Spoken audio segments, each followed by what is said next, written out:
Very very good afternoon class. Welcome back to the classes. तो last class में हमने theory of supply का जो है चैप्टर शुरू किया था। तो आज की इस लेक्चर में हम डिस्कस करने वाले हैं फैक्टर्स अफेक्टिंग सप्लाई, या you can say determinants of supply या सप्लाई फंक्शन। जैसे हमने पढ़ा था डिमांड फंक्शन और डिमांड फंक्शंस की फैक्टर्स पढ़े थे, वैसे ही हमारा सप्लाई फंक्शन आता है। हमने डिमांड फंक्शन पढ़ा था कि वो क्या होता है, फंक्शनल रिलेशन होता है between the demand and the उसके वेरियस डिटर्मिनेंट्स। सेम यहाँ पर आता है कि सप्लाई क्या है, सप्लाई भी फंक्शनल रिलेशन है between the supply and its various determinants, जिसके ऊपर सप्लाई डिपेंडेंट होती है। सप्लाई के अंदर आते हैं हमारे पास क्या क्या, P X, P R, P F, G, G P, 10। इससे याद करना है 3P 2G 10। कैसे याद करना है, 3P 2G 10। 3P यानी P X, P R, P F, G, G P, 10। ऐसे याद करना, ठीक है। तो प्राइस ऑफ द कमोडिटी यानी पी एक्स का कहता है।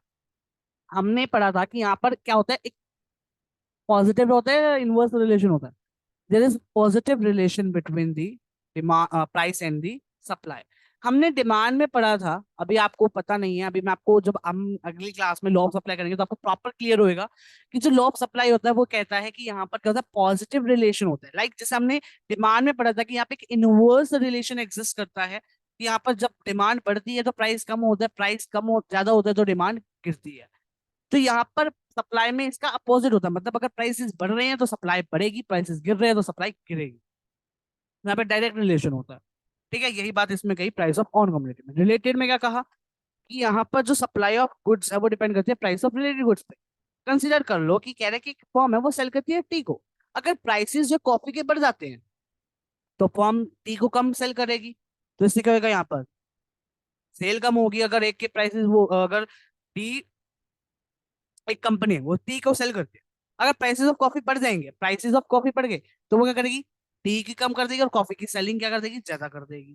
तो यहाँ पे अगर related of price goods, related price of related goods अगर बढ़ जाते हैं तो सप्लाई क्या हो जाएगी, फॉल हो जाएगी। यहाँ पे इनवर्स रिलेशन एग्जिस्ट कर जाएगा। प्राइस ऑफ फैक्टर प्रोडक्शन, अगर यहाँ पर प्राइस ऑफ फैक्टर प्रोडक्शन बढ़ेगा तो यानी कॉस्ट भी बढ़ेगी, कॉस्ट बढ़ेगी तो यहाँ पे सप्लाई कम हो जाएगी, एंड सेम अपोजिट हो जाएगा इसका। गोल ऑफ द फर्म की बात करें तो यहाँ पे दो चीजें आती है, sales maximisation, profit maximisation. Sales maximisation में क्या रहेगा, प्रॉफिट्स, अगर हमारा प्रॉफिट्स बढ़ रहे हैं, प्रोडक्शन यहाँ पे क्या कह रहा है, goal of the firm is to maximise the profit more the quantity of the offered और एट अ हायर प्राइस। दूसरी तरफ क्या है, goal of the firm is to maximise the sale. तो यहाँ पर मोर सप्लाई होगी सिंपल।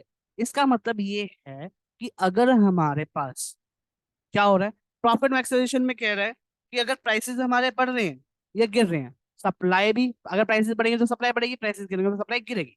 लेकिन अगर यहाँ पर हमारे क्या हो रहा है, प्रॉफिट बढ़ रहा है या सेल्स हो रही, सेल्स गिर रही है या कुछ भी हो रहा है, तो हमारी सप्लाई क्या होगी, बढ़ेगी ही बढ़ेगी, कुछ भी हो जाए। प्रॉफिट्स बढ़ रहे हैं या सेल्स गिर रही है, कुछ भी हो जाए, ठीक है। आई थिंक प्रॉफिट्स नहीं आएगा, सॉरी, यहाँ पे सेल्स आएगा। सेल्स बढ़ रही है या कम हो रही है, सप्लाई बढ़ेगी बढ़ेगी। लेकिन अगर प्रॉफिट बढ़ रहे हैं तो सेल्स, सप्लाई बढ़ेगी, प्रॉफिट कम सप्लाई कम। गवर्नमेंट पॉलिसी में दो चीजें हैं, सब्सिडी, सब्सिडीज बढ़ेंगी तो सप्लाई बढ़ेगी, टैक्सेस बढ़ेंगे तो सप्लाई गिरेगी। स्टेट ऑफ टेक्नोलॉजी, अगर यहाँ पे 1 लाख रुपए में क्या हो रहा है, यहाँ पे एक मशीनरी लगाई गई 1 लाख रुपए, ठीक है। उससे करे 2,000 यूनिट्स प्रोड्यूस हो रहे, टेक्नोलॉजी इंप्रूवमेंट हुई तो उसी 1 लाख में मैं 2500 यूनिट्स प्रोड्यूस कर पाऊँ, तो स्टेट ऑफ टेक्नोलॉजी हुआ, ठीक है। यहाँ पे था ना हमारा, देखो बेटा सारे पॉइंट्स हो रहे हैं आपकी। जी देखो, पी एक्स हो गया price of related on commodity, P R हो गया price of related goods, P F हो गया फैक्टर ऑफ प्रोडक्शन, जी हो गया गोल ऑफ द फर्म, जीपी हो गया गवर्नमेंट पॉलिसी, 10 यानी कि स्टेट ऑफ टेक्नोलॉजी, ई से आई एक्सपेक्टेड फ्यूचर प्राइस। कि अगर यहाँ पर हम इन्वेस्टमेंट करते हैं, हमारे पास दो तरह के गुड्स है, गुड बुलिश गुड्स और बैड गुड्स यानी बियरिश। अगर हम इन्वेस्टमेंट कर देते हैं गुड्स गुड में, अच्छे प्रोडक्ट है उसमें हमने कर दिया, बुलिश गुड्स ठीक है उसमें कर दिया, तो इन्वेस्टमेंट कर दिया हमने तो जिससे कहेगा सप्लाई बढ़ जाएगी। लेकिन अगर बैड में कर दिया हमने इन्वेस्टमेंट तो इन्वेस्टमेंट गिर जाएगी और सप्लाई भी क्या हो जाएगी, फॉल हो जाएगी, ठीक है। फिर आया 10 का N, number of forms. Number of forms में क्या होता है, अगर नंबर ऑफ फॉर्म्स ज्यादा है तो सप्लाई भी ज्यादा होगी, नंबर ऑफ फॉर्म्स कम है तो सप्लाई भी कम होगी। तो दिस वाज द थिंग।